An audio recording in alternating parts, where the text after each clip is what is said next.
name's Michael Hitchens. I'm here to talk to you about that degree. And I'm one of the people that lectures in the units, particularly the games units that are part of that degree. Now, I'm guessing that those of you that are here interested in that degree know about games. Yeah? Good. Occasionally we get people taking not the degree, but the first unit in it, who have really never played games. They go, what's this game stuff? And I find that very odd. It's like saying, I've heard about these things called movies. I've never seen one. I think I'll take a film studies unit. It happens. Believe me, it happens. It's very strange. Anyway, I'm going to assume that those of you here that are interested in the degree, rather than parents that are along, maybe some parents that are interested in games too, right? Unfortunately, it's got to the point where you don't have to be young to play games, right? Games are older than me, which is something I'm very happy about. But I'm going to play a little trick first, which will probably get bored of if you take this degree, because I do it in most of the courses as well. But there's a first time, so maybe you'll like it the first time. What's your favourite game? What's a good game you played recently? Portal. Portal. Who else has played Portal? I played Portal. Okay. Who here doesn't like Portal? Oh, there's someone. Okay, what game do you like? Far Cry. Who here's played Far Cry? Who here doesn't like Far Cry? Oh, there's someone. Okay, who here likes Far Cry? Right, who likes Portal? Right. Now there's a first lesson about games for you. Right? Doesn't matter how good the game. Right? Anyone here who likes games who hasn't heard of Portal or Far Cry? No, so you've heard of them. They're big name games, aren't they? Right? There's a lesson. There's someone here that doesn't like them. And that's always true about games. One of the things some people in the units don't like is I can't say, do A, do B, do C, and you'll have a great game. No such thing. Games are odd. Games are unusual. Most games are played... Well, why? Why do you play games? I'm bored. You're bored. Okay, but why, if you're bored, you decide to play a game? Why don't you decide to do something else, like, I don't know, paint a picture? Why do you play a game? Sorry? That requires effort. So games require no effort? You never sit there sweating, what do I do now? I've been doing it for a long time. Oh, he's practiced. All right. What about you? Why do you play games? No, I'll ask you a question later. What about you? I play for a challenge. A challenge. What about you? I play because I play The Sims and I like to control people. Oh, careful. Okay. All right. What about, I don't know, just social manipulator maybe, I don't know. What about just generically fun? How about that for a reason for playing games?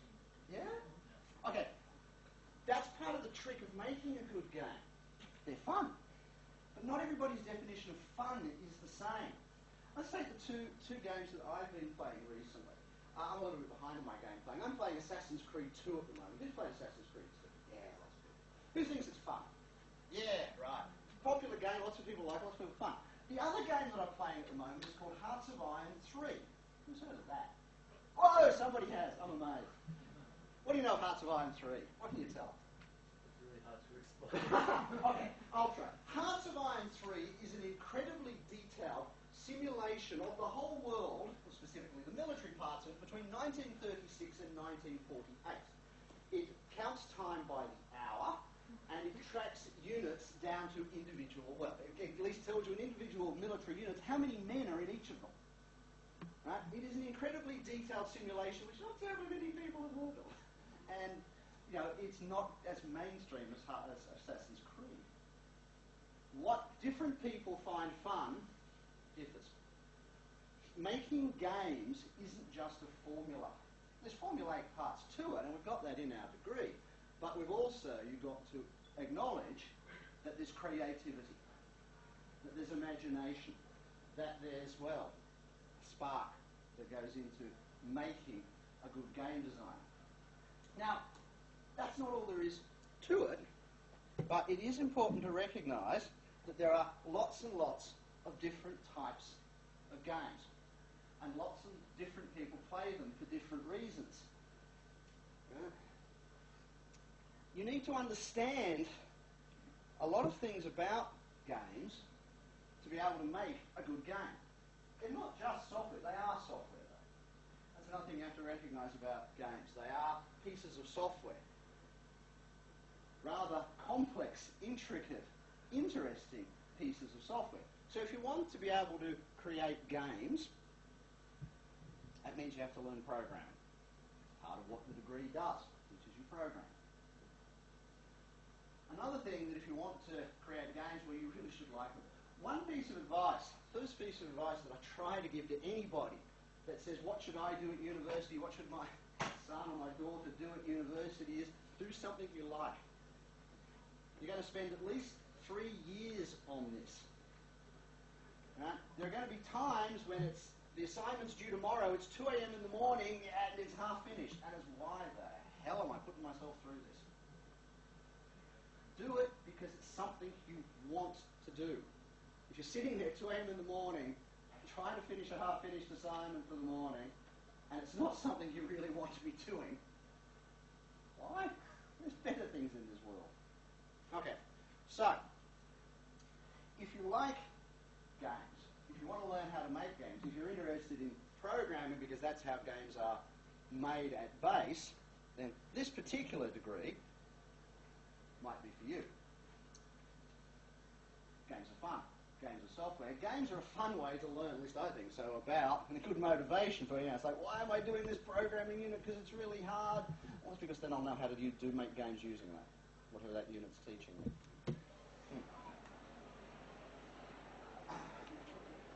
Hello? Yeah, right. Games are, well, you might think, okay, what can I do if I learn how to make a game? Does that mean that's all I do, make games? Not everything. That's not all you can do. There are lots of games about, but it's not just played on a computer or on a console now. Right? You can play games through social networking. A lot of advertising campaigns have associated games or game-like elements. The ability to know what's in a game, how to make a game, the practice that it takes, and a lot of it is practice. If you want to be a good game designer, this might sound strange or obvious, if you want to be a good game designer, the way to become a good game designer is to do lots of game design. Right?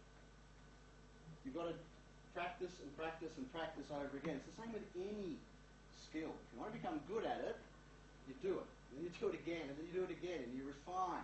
And you say, okay, that's what I did wrong that time. Let's do that again, and again, and again. That's how you become good at something. But then once you are, there's lots of people that will be interested in those skills, not just in the core games industry. Okay, so what are we going to do? What are you going to do if you do this degree? One of the things you're going to do is you're going to learn the core software engineering skills. There are 2 reasons for that. One, if you want to be a good games programmer, you need to be a good programmer. Secondly, let's face it, the games industry is a volatile industry. Go have a look at the games you were playing 3 years ago, have a look at the studios that made them, and see how many of those studios still exist. It won't be all of them, I guarantee it. The games industry is a volatile industry. You also don't want to, be honest, limit your career choices to just one thing. If you have the core skills of a software programmer, then you're not saying, well, okay, the only industry I can be employed in is the games industry. If I'm a programmer and a games programmer, yeah, I can do that. I've also got programming skills, I can do other things. So, there are a number of units in the degree which are the core programming software engineering skills. There are also, of course, the game-specific units. Now, some of those will teach you core technical games programming skills. Some of the software we use, for example, is a game engine called Unity. Heard of Unity, any of you? Yeah, lots of you have. The reason we use Unity is twofold. One is it is a full commercial level engine. So you get used to using one of those things. The other reason we use it is there is a very good free version. It's not fully powered, there's some shaders and other things left out of it. But the free version, which is free, and you can download at home and run on your computer at home and work on your assignments and any other things you might want to do at home, is free, so you can. So it's easy to work on your assignments at home. It's not the only thing we use. In our first year unit, we use a thing called Kodu. Don't know if you've heard of that. Kodu is a much simpler little thing. I'll talk about it a little bit later. But anyway, so we do some technical stuff. But all that would turn you into is a technical programmer. That's not all there is to designing a game. All that stuff I went through earlier about games being fun and different types of games and some, any game, almost any game you can think of, you'll find somebody that doesn't like it, was to try to get over to you that game design is more than just the technical skills. If you're going to understand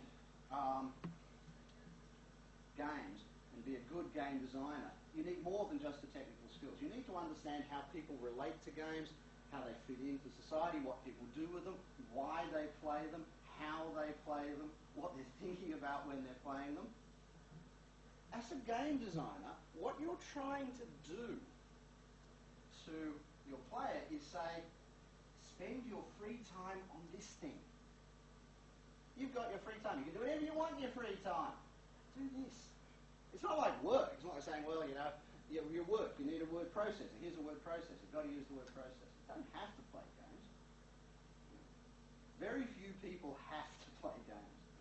And it's not as exciting as it sounds, because most of the people who have to play games are testers. You might say, great, wouldn't that be fun? I get to pay to test games. It's not as much fun as it sounds. Because what you have to do is sit there for hours and hours playing the same little bit of the game, seeing if it's got any bugs in it. It gets a bit boring after a while. So most people don't have to play games. They choose to. And as a designer, you've got to make something appealing enough to choose it. So you need to understand a little bit about design and how it works and how people relate to it, what they're thinking, all those things. So in this degree, we don't just get you to make games, we get you to do some other things as well. Talk about games, think about games, communicate about games. Communicating about games is important. Once upon a time, and very, very rarely now, games were made by one person. Right? They'd say, here's this new game here, go off and make it, and come back in 6 months when you're finished. Seriously, that's how it used to be done. Back about 30 years ago. Now it's pretty rare. Even indie games might be done by groups of 4, 5, 6 people.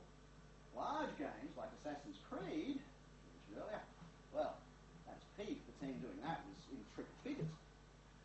If you're going to be part of any group like that, 4 people, 100 people, you need to be able to communicate your ideas. Some of them might be a bit scary. That means you've got to write them down and talk about them. But that's what it takes. And so that's what we get you to do. Because they're important skills for a game designer to have. Okay. I've covered most of that already. Yeah. So the degree is made up of, essentially, the core programming, which you share with the normal Bachelor in Information Technology, and the game-specific units, which are themselves a mixture of technical skills. This is about design, this is principles of game design, this is software to do game design in and practice it, and stuff about computer graphics, 3D graphics, things like that. And also other ones about, okay, this is how people think about games, this is how it fits into society, this is how it's part of our culture, because if you understand that, you can get more into the head of your potential players. And as I said, we use 2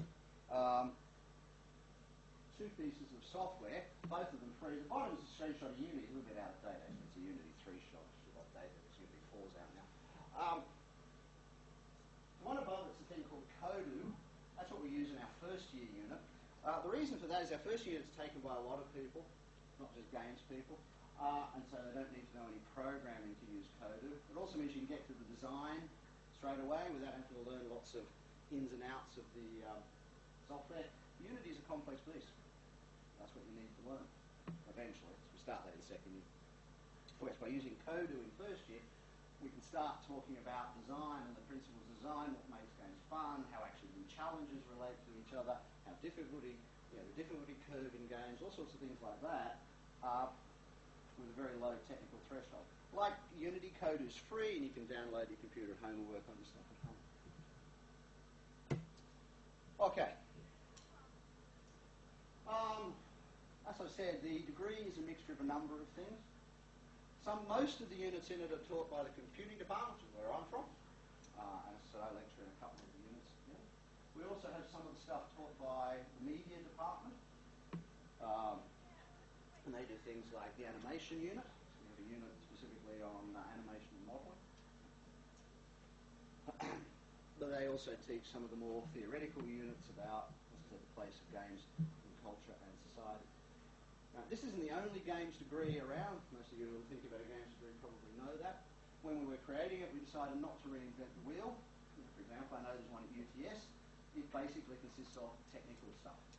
Lots and lots of technical stuff. Yeah, and if you compare the two degrees, no, we don't have as much technical stuff there because we've taken some of the technical stuff out and put some of the theory in. Yeah. We think that the UTS one does lots and lots of technical stuff. We're not going to duplicate that. We're going to look at more of the wider design issues to give you a broader perspective. It's a choice. Do you want to go narrow and deeply into the technical stuff? Do you want a broader perspective to look at more of the design stuff? It's up to you. Okay, what we do try when we get you to do making games, is we do it on a project basis. We say, okay, make a game. And we don't tell you what game to make. We might give you some broad criteria, but we want everyone to make their own game. As I said, if you're going to be a game designer, really the only way to do it is to practice it. Start thinking, start coming up with your ideas, working on your ideas, working on something that matters to you. All right? In the industry, you won't always be able to do that. Right? You'll come into a project and you'll say, okay, we're working on Assassin's Creed 4. Assume they probably are by now. Tell them one of your bang, Assassin's Creed 3, some name after it. You work on that bit. Yeah, well, that's a job. Jobs are a bit like that. But I think it's more fun when you're learning to work on your own idea. Right? So what we say, we give you some broad outline. So, for example, what I'm planning to do, we're going to change for next year. We've always worked on this principle of design your own game. In the first year unit next year, what we're going to get you to do, probably, is to design 2 games. One's going to be something like what the screen is there, maybe too clear. Fixed area. Something like your old style things of Tetris or Space Invaders, or newer things like Fruit Ninja and Angry Birds, where the field of play is pretty fixed on each level. And it's quite simple. And the second game will be more of a wider world thing. More in the style of platforms or first-person shooters or RPGs. Because they're very different types of games. And it's worth you trying to hone your skills on both those more arcadey, casual, quick-play things and on the bigger, more open-world ones. But within that, that's probably about all the guidance you'll be given as to what game to make. And within that, you'll choose the game yourself, design it yourself. Similarly, in the second year unit, we start using Unity. Again, we might give some broad parameters, the story, the characters, the setting, the gameplay. That's what you'll come up with. That's the sort of thing you need to be able to do. Going through the degree will give you some guidelines on constructing a portfolio. Because when you go out to industry to get a job, what they want to see is that you can do it. They want to see what you've done. That's another reason why we get you to design your own game, so they don't get X number of people from Macquarie Uni. You're saying, here's this game, which is just the same as their game. Right? You want to be able to show your stuff. So we give you some guidance in how to construct a portfolio of your work. That's going to be very important when you go out to industry to get a job. Okay.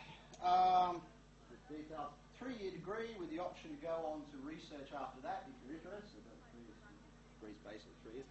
The ATAR is around 73. As you probably know already, it's really hard to predict exactly where it'll be, but that's about what it was last year, and I don't expect it to change much, up or down. Here's just some of the things units that are in the degree.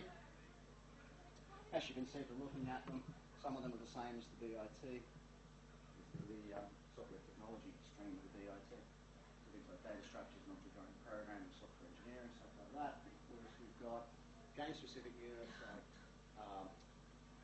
introduction to games, game design, animation and modelling, computer graphics, and a final year games project. In that third year project, you'll work in a group using Unity to create a much larger game. Before that, you'll be working as an individual. Well, actually, to be honest, I'm not sure whether you'll be working as an individual or a group in modelling and animation, because that's the media department, so I'm not sure on that one. It's only going to run for the first time next semester. But in first and second year, you'll be doing it as an individual, so you have your own stuff in your portfolio. But working as a group in third year allows you to create something larger to show off. Oh, and just another tip about portfolio for industry. What the people in industry, when you go for a job, are much more interested in is something that works. They'd rather see a really small thing that's finished and worked than this sprawling, huge 5% finished thing. Right? In fact, they'd rather see a small thing that's finished than a 95% finished, huge, small, sprawling thing. They want to see that you can complete, get it done, and say. So if you can turn up and say, here's this game I did, stick the disc in, whoop, it works. They'll love that. If you go stick the disc, oh, we worked at home, and I didn't quite finish that, and oh, give me no. Right? So just bear that in mind. When you're putting out, whether you come here or not, when you're putting your portfolio together, make it of things that are finished and work. That's not bad, 22 past question. That's me. That's my email address. You can send me questions about the degree. Now, just one other thing. This degree isn't the only games-related program that we have here.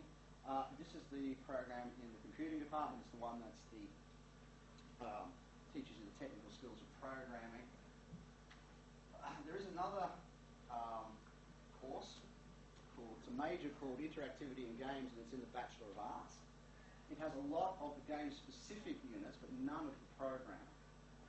It also has some other units from the media department about web design and things like that, interactivity and games. So if you're interested in more the graphical design side or the web design side, you might be interested in that programming. That program. Sorry, too many words in English language.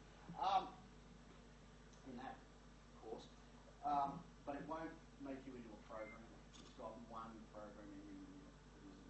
Yeah, that's just enough that you can use Unity a bit, which you get to in the second year. Okay, any questions? Oh, there's one. What subjects should one study in HSC to get into this degree? Okay. Maths, which is the only one that really matters. Yeah, like it or not, if you want to be a games programmer, you need to do some maths. Right? Most games, right, a lot of games are three-dimensional worlds. That means they're built up using three-dimensional geometry, which is maths. Right? If they're not, they may rely on some physics and things like that. It doesn't mean you have to do physics at HSC. That's not going to help you much at all. You can do it if you want. But it's still going to be some maths there. You need to do some maths, yeah? Would general maths be okay or advanced? Well, personally, I prefer advanced. General's enough, but advanced would be better. You'll find it easier. Yeah? Do game testers get paid a lot? No, they don't. Game testing is one way into the industry, right? Because it's actually not that great a job. But it's more an entry point than a career. But it is one way in. Anything else? I saw lots of hands. Well, let me answer two questions. Yeah.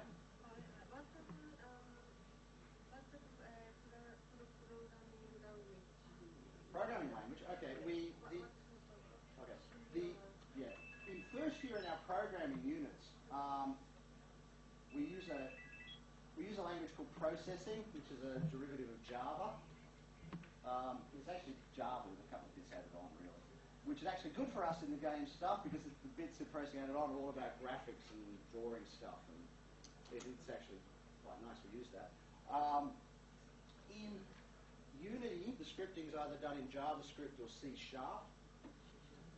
There'll also should be some, actually there will be, sorry. There'll be a unit in C which you'll be able to take as an option by the time you get to second year, or C++, I'm not sure which one it'll be, which is actually also quite good because if you know Java and you know C or C++, you basically know the languages you need to know to be a games programmer.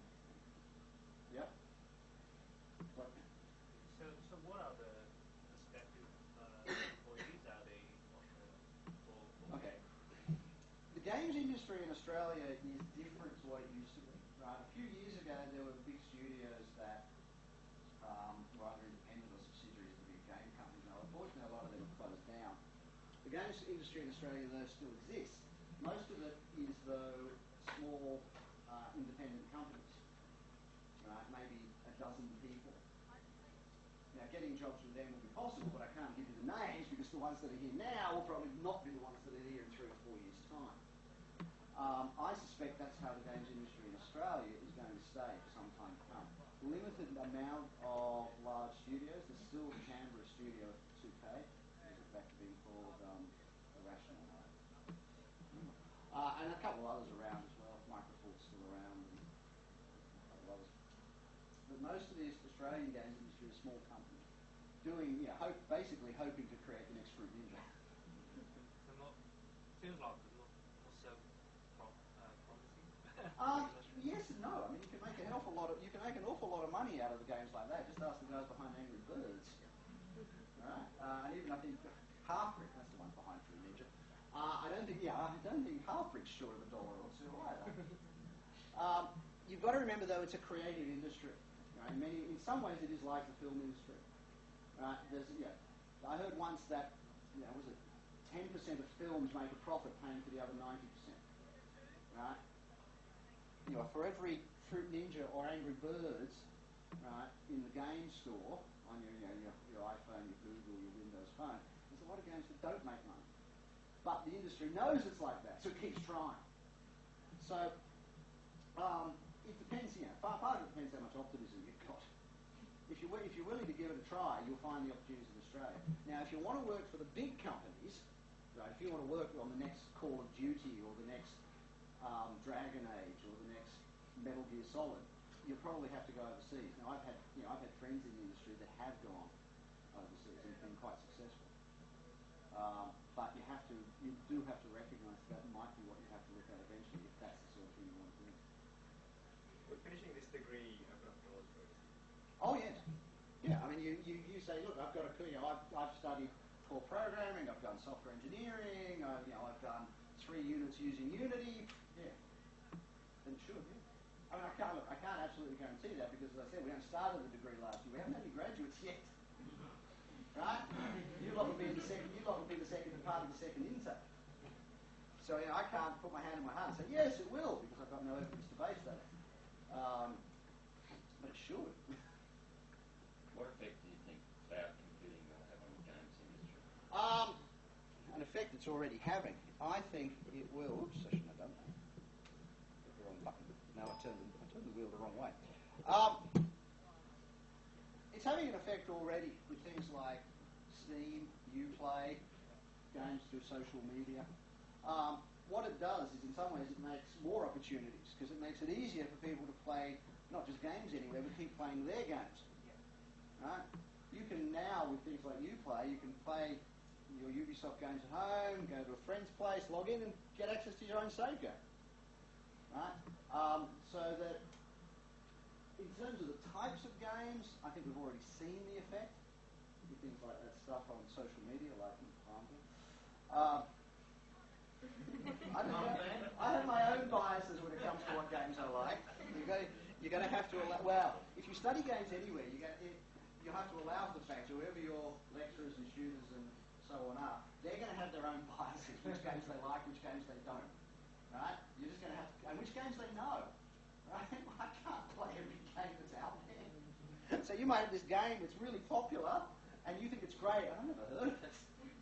That's just the way it is. There's so many games. But getting back to your question, in terms of the types of games, I think it's already had the effect with pushing out things like the social games, the hidden object games, the Bejeweled type games, and making them accessible to a much wider audience.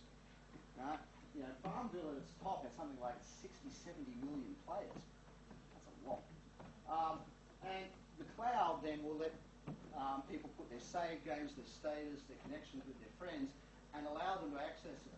And I think what might happen is you might even be able to access your something about your games through different portals. Things like World of Warcraft are already doing that, where you still need to sit on a PC to play World of Warcraft, but you can access your auction house options through your mobile phone. And I think that's the sort of thing the cloud's going to do. Yeah, I'll back. I'm guessing from what you said earlier, the answer is going to be no. But does Macquarie offer a diploma level? No. Sorry. No, it doesn't. In fact, Macquarie offers very few standalone diplomas in anything. Very few universities do, to be honest. What is your opinion on crowdfunding and the future of gaming with things like Kickstarter coming out? It's working for some people. I mean, you hear success stories about people going, I put this on Kickstarter. But also, if you look deeper, you'll find some that don't get their money. It's another way to get funding, and I actually think it's a good thing because it's another way to get. But a lot of the times, if you think about it, a lot of the success stories you hear from Kickstarter are people that have already been successful game designers who say, gee, I really want to do this, but the big companies won't fund me. Hey, fans, you know me, give me money. I haven't heard so many first-ups getting money through Kickstarter. But, it's another way to get funding. It's another option. And that's the sort of thing you need to think about. That's the sort of mental agility you need if you're going to succeed in this industry. So it's just something to bear in mind. Someone over here have a question or thought? No? Oh, yeah. I understand which software do you use for the manipulate the graphical create web? For the which, sorry? On the graphic? For graphic. I don't teach that yet, so I'm not quite so up on what they're using in that one. I know they've been doing some stuff in OpenGL. Blender. Yeah, they've been using Blender as well. I'm not sure what's going to be used in the animation and modeling unit. I'm sorry, I actually don't really know what software those two units use. If you want to send me an email, I can find out. Okay, anything else? We've actually gone past our time. But no one seems to be rushing to come in, so not meant to do that. Done again. Trying to be too fast. Slow down. Take a bit of care. There we go. Yeah, so there's my email. Looks like we could have a couple more questions. No one's pushing in, though. Anything else? No? Okay. Well, if you do have some more questions, just email me. One thing I will say, though, is I'm here next week, and I'll be looking at my email next week. After that, I have got a bit of holidays, and I won't be looking at my email again until February. So if you send me an email after next week, don't get too dispirited if I don't answer straight away. I'll get back to you eventually. Other than that, thank you for listening, and hopefully I'll see some of you here next year.